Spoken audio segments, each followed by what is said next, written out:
The shop was started way back in 1898 by my great-grandfather, Louis Davenport, and at the time he was only 16 years old.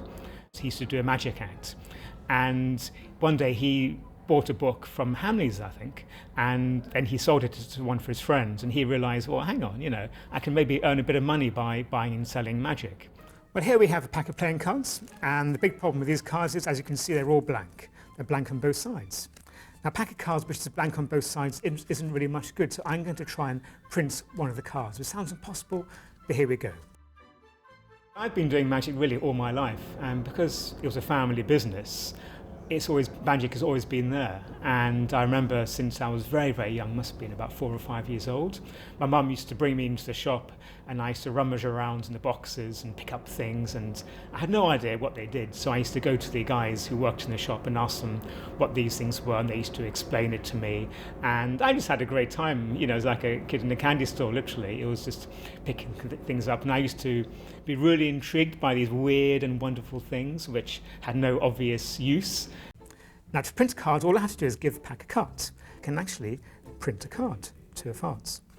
The problem is this card's printed on the front, but there's no back. So we have a front with no back, and on the other side there's a back with no front.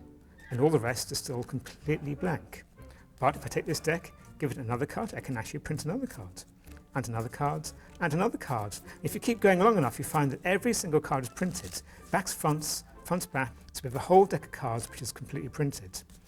Now, the thing is, this actually is just a visual illusion, because it's not really a printed deck. It really is a blank deck, because if you just give it one more cut, which you find now, the back to being all completely blank again.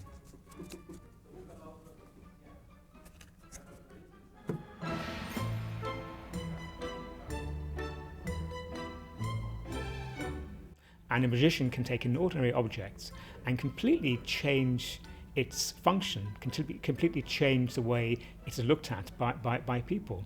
And I think this changing, this twisting of reality is what people really enjoy about magic. And the fact that they can be in a very mundane situation in a cafe or something like that, and they can be looking at very mundane objects in a very mundane way, and suddenly something really quite strange happens, which is completely unexpected, completely unknown, and they find it sometimes quite difficult to even understand what's happened. And I love this sort of twisting of the way people perceive reality. I think it's a very, very interesting thing. I feel that the shop and magic is really part of me. It's who I am, and I think that I'd always want to be involved in some way in magic. So really, in the long run, I think I will probably be here for the rest of my life, in one way or the other.